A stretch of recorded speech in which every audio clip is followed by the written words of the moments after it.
¿Qué tal amigos de YouTube? Bienvenidos, espero se encuentren perfectamente y dispuestos a aprender cosas nuevas el día de hoy. Bien, hemos llegado al cuarto video de este tutorial de CSS y vamos a centrarnos en tres pilares fundamentales del lenguaje. Estoy hablando de herencia, cascada y especificidad. Amigos, yo puntualmente era uno de los que me saltaba la teoría cuando estaba entusiasmado por aprender un lenguaje nuevo. Esto me causó algunos dolores de cabeza, sobre todo cuando no entendía por qué algunas sentencias de código no funcionaban como yo lo esperaba. Con el tiempo entendí que es fundamental, por lo menos, entender los pilares principales sobre los que se soporta un lenguaje. Es por eso que hoy estudiaremos estos conceptos. Les recomiendo que se queden a ver este video. Les aseguro que esto nos servirá mucho. Así que pónganse cómodos y prepárense porque comenzamos. Perfecto amigos, la herencia, cascada y especificidad son las bases utilizadas por los navegadores para determinar cómo se deben aplicar los CSS a nuestras páginas HTML y sobre todo ayudan a determinar qué reglas finalmente se deben aplicar cuando existen conflictos.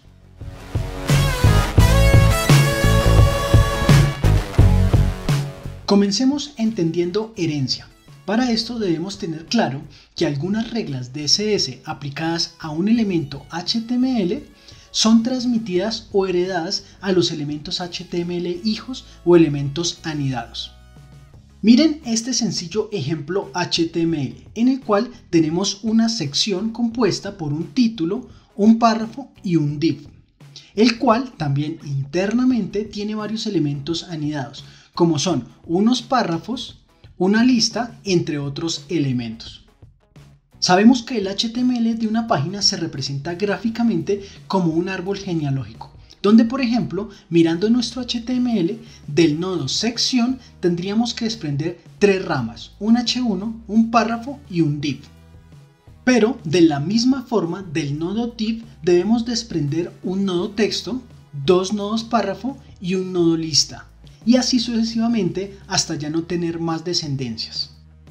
Si en el archivo de estilos asociado a nuestra página colocamos este bloque donde configuramos un color de letra, un peso y un tamaño utilizando el selector div, gracias al esquema genealógico y a la herencia es que vemos este resultado en el navegador. Estas propiedades que aplicamos directamente a los div son transmitidas a toda la descendencia del elemento, no solo a la descendencia directa, sino también a la indirecta, o sea, a los hijos de los hijos.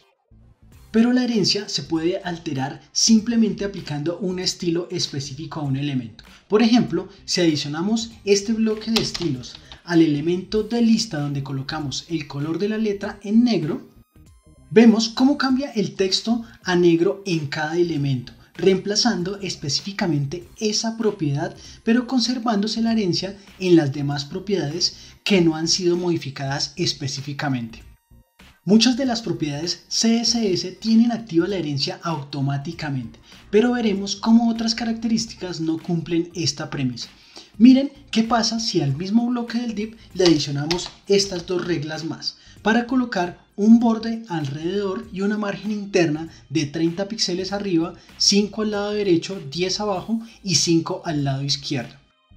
¿Creen que este borde y esa margen se hereda de la misma forma a los hijos? Pues salgamos de la duda mirando el resultado en el navegador.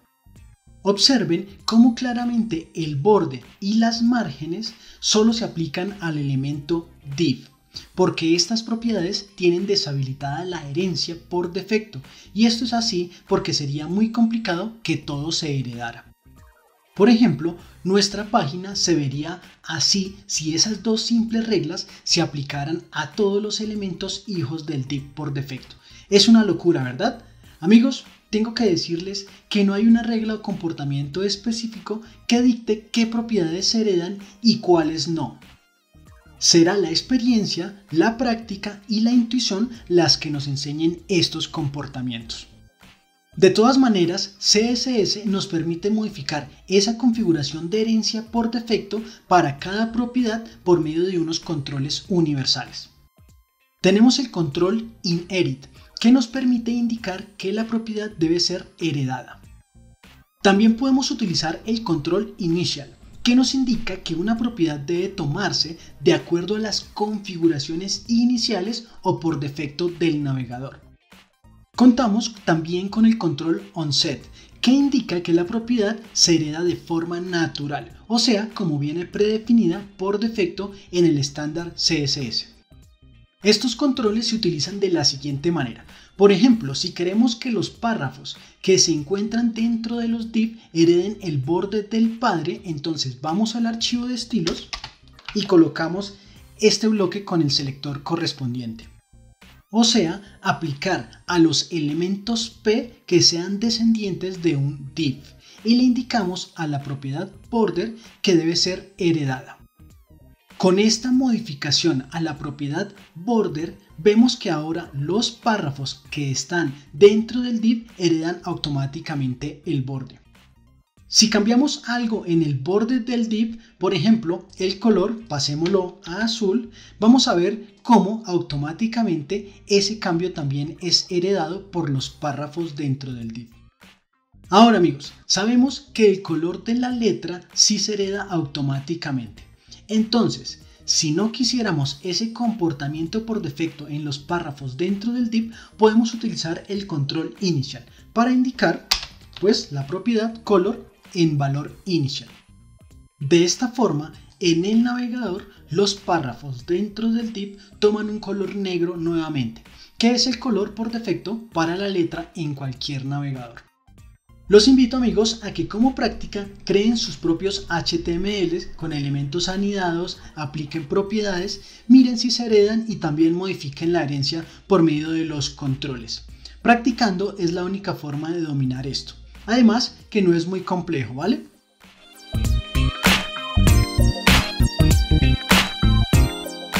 Perfecto, es hora de cambiar de tema para aprender ahora sobre cascada y especificidad, los cuales son completamente dependientes y relacionados.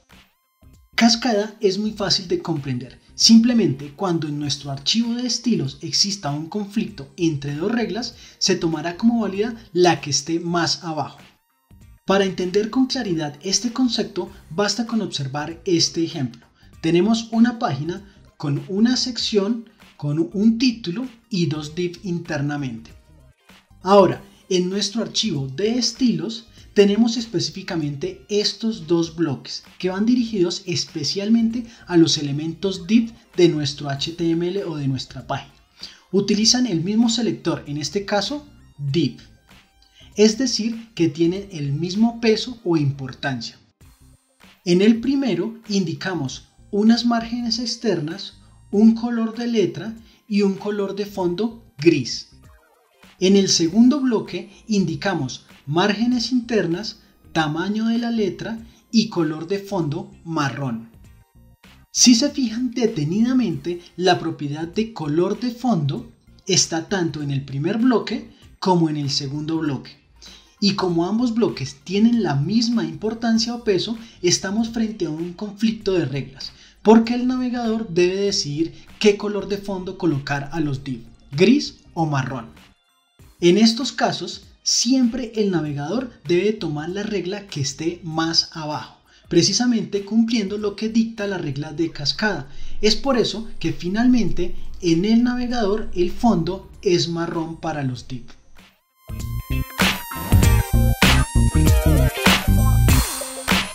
Perfecto amigos, pongan atención a lo que voy a explicar ahora. Cascada es una regla que se aplica para la resolución de conflictos como lo vimos anteriormente. Pero sobre esta regla existe una más importante y complementaria. Estoy hablando de la especificidad o peso de los selectores que utilizamos en los bloques. En ocasiones anteriores, en los videos de introducción, seguramente recuerdan cuando hablé de los selectores. Les indiqué que existen selectores generales y específicos. Pues vamos ahora sí a entender todo esto claramente. Miren, la especificidad de un selector o peso de un bloque puede ser medido por medio de 4 valores, en miles, centenas, decenas y unidades. Bueno, lo primero que vamos a hacer es visualizar lo que nos indica la teoría. Luego por medio de unos ejercicios lo entenderemos mejor. Pongan atención, los estilos que más peso tienen son los que colocamos utilizando el método de estilo en línea, o sea, los que colocamos directamente sobre la etiqueta utilizando el atributo style. Son los únicos que tienen un peso en miles. Es por eso que al colocar, por ejemplo, en este div el atributo style con la propiedad background color en blue, sin importar qué propiedades background color hayamos puesto acá en el archivo de estilos, esta que colocamos en línea siempre prevalece. Al ver la página en el navegador confirmamos esto. Observen que el div toma el color de fondo que indicamos en el estilo en línea, o sea, azul. Continuemos viendo rápidamente el esquema de pesos. Luego tenemos los selectores por ID. Estos tienen el peso en centenas. Enseguida encontramos los selectores de clase o de atributo o de pseudoclase, quienes tienen el peso en decenas. Y finalmente encontramos los selectores por etiqueta, que tienen el peso en unidades. Entendamos esto por medio de ejemplos ahora sí. Miren, en nuestro archivo de CSS tenemos estas dos reglas. Ambas tienen un selector de etiqueta. Según la tabla de pesos, los selectores de etiqueta se miden en unidades. Por lo tanto, cada uno de estos bloques tiene un peso de una unidad. ¿Listo? Y miren amigos, acá entendemos por qué existía un conflicto entre ambas. Ambas están dirigidas a los div y además tienen el mismo peso. En este caso, debimos recurrir a la cascada para resolver el conflicto. Pero miren ahora, vamos al HTML y a los dos div que tenemos. Vamos a colocarles la clase especial a este div y a este div. ¿Listo? Y en nuestro archivo de estilos vamos a colocar este nuevo bloque. Utilizamos el selector de clase .especial para aplicar un color de fondo violeta. Ahora calculemos el peso de este bloque. Miren, según la tabla, los selectores de clase se miden en decenas, por lo que este bloque tendría un peso de 10. Como esta clase se la estamos colocando a los div de nuestro HTML, ahora el navegador debe decidir cuál de estos colores aplicar. Entonces, según los pesos de los bloques, claramente en el archivo CSS gana el selector con peso 10, o sea este, sobre estos que pesan solo 1. Fácil, se debe aplicar el color violeta. En el navegador veremos este resultado. Efectivamente, al primer div se le aplicó el violeta. Pero ¿qué pasó con el segundo? Pues miren detenidamente el HTML. Este div tiene el color de fondo azul asignado en línea. Y recordemos que este tiene peso en 1000. Nada que hacer. Siempre este estilo en línea ganará. Y otro dato importante amigos, el peso específico de los selectores, o sea la especificidad, es más importante que la cascada. Es por eso que podemos colocar este bloque de código en cualquier lugar de nuestro archivo CSS y siempre se aplicará el color violeta, porque este bloque pesa más que los demás en este momento. Excelente amigos, espero me esté haciendo entender claramente con estos ejemplos. Pasemos ahora a ver qué pasa cuando aplicamos un selector de ID. Nuevamente vamos al HTML y a este primer div que tenemos acá coloquémosle el ID igual a primero. Y ahora en el archivo de CSS vamos a colocar este nuevo bloque donde vamos a utilizar el selector numeral primero con la regla de color de fondo en orange o naranja. ¿Qué creen que va a pasar ahora amigos? Pues miremos primero el peso del selector. Como es de ID, en la tabla nos indican que tiene un peso en centenas, por lo tanto le vamos a asignar el valor de 100. El navegador nuevamente debe decidir qué color de fondo colocar al primer div, violeta, naranja, gris o marrón. Fácilmente identifica un selector con más peso que los demás y sin conflictos. Entonces, en el navegador vemos cómo el div toma un color de fondo naranja. Súper fácil, ¿verdad amigos? Esto, con el tiempo y la experiencia que vayamos adquiriendo, se nos convertirá en un tema rutinario. Intuitivamente aprenderemos a detectar cuando un bloque tiene más peso que otro, ¿vale? Estoy seguro que en este momento algunos de ustedes se estarán preguntando algo. ¿Cómo se calculan los pesos de los selectores cuando hacemos combinaciones? Pues amigos, es una excelente pregunta. En estos casos debemos sumar los pesos de los selectores que intervienen en el bloque. Pero esto lo vamos a entender con unos cuantos ejemplos prácticos y también con unos ejercicios para que ustedes lo resuelvan. Miren este HTML. Tenemos un div al cual le aplicamos el ID externo y la clase contenedor. Dentro de este tenemos otro div con el ID interno y la clase contenedor. Y finalmente, dentro de este último tenemos también una lista con dos elementos dentro de los cuales encontramos un enlace. En el archivo de CSS tenemos unos sencillos estilos básicos con el fin de dar este diseño a la página. El primer ejemplo consiste en asignar un color de fondo a estos enlaces que tenemos dentro de la lista. Para esto vamos a adicionar estos dos bloques de código a nuestro archivo de CSS. El objetivo de estos bloques es muy sencillo: asignar un color de fondo, azul o rojo. Debemos determinar según el peso cuál de los dos se aplicará. Entonces comencemos con este primero. El selector indica que este bloque se debe aplicar a los elementos o etiquetas A que sean descendientes de un elemento con ID interno y que a su vez sea descendiente de un elemento con ID externo.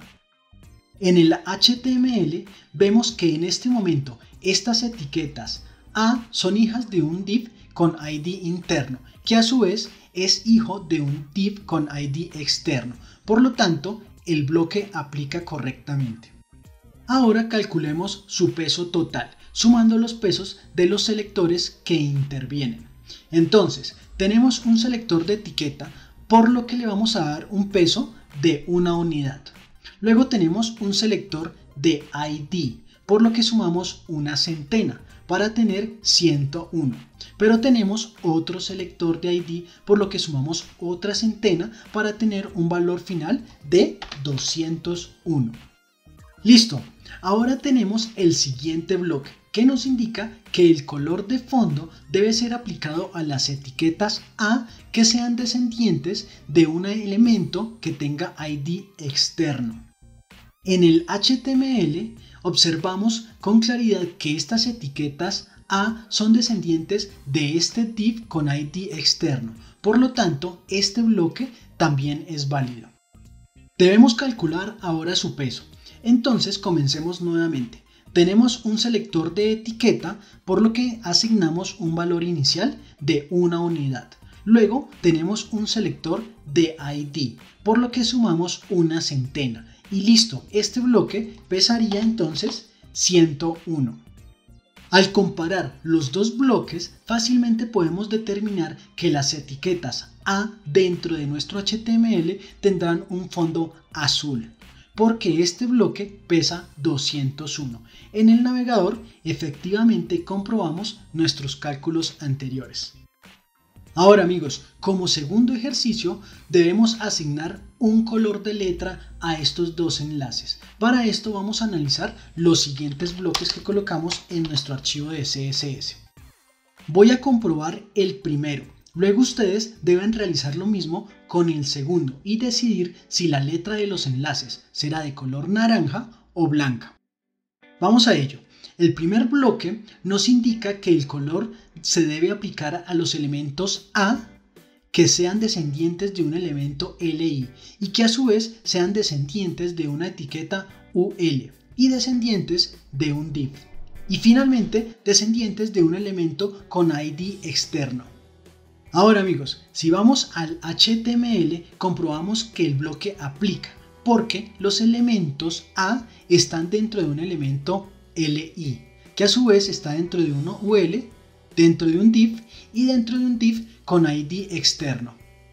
Ahora calculemos el peso y comenzamos. Voy a agrupar para que sea más rápido. Miren, tenemos 1, 2, 3 y 4 selectores de etiqueta, por lo que voy a sumar 4 unidades. El resultado parcial sería 4.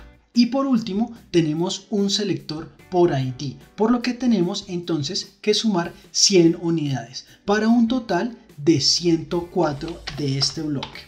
¿Listo? Perfecto. Ahora les corresponde a ustedes analizar el siguiente bloque. Si lo desean, pueden escribir en los comentarios cómo se lee el selector completo, cuánto es el peso y pues indicar finalmente el color de la letra que se aplicará a los enlaces. Amigos, si se dan cuenta, comprender esto de la herencia, cascada y especificidad es muy importante, porque de esto depende que apliquemos estilos correctamente a nuestra página dependiendo de diferentes situaciones y condiciones. Además, seguramente en algún proyecto tengamos que analizar nuestro código o el de alguien más para determinar por qué suceden ciertos comportamientos. Y si no tenemos claro estas bases, será muy difícil para nosotros. Así que más allá del ejercicio de hoy, practiquen mucho todo esto, generando diferentes situaciones con selectores y estructuras de HTML. Si alguien está interesado en más ejercicios para practicar, en la descripción del video encontrarán un enlace con otros ejercicios más. Por hoy hemos llegado al final. Gracias por participar en este tutorial y aprender con nosotros. Recuerden, somos videojuegosyDesarrollo.com. Pasen por la descripción del video, podrán encontrar enlaces e información importante. Dudas y respuestas a los ejercicios en los comentarios. No olviden suscribirse a mi canal si aún no lo han hecho y activar las notificaciones para estar siempre en contacto. Hasta la próxima. ¡Chao!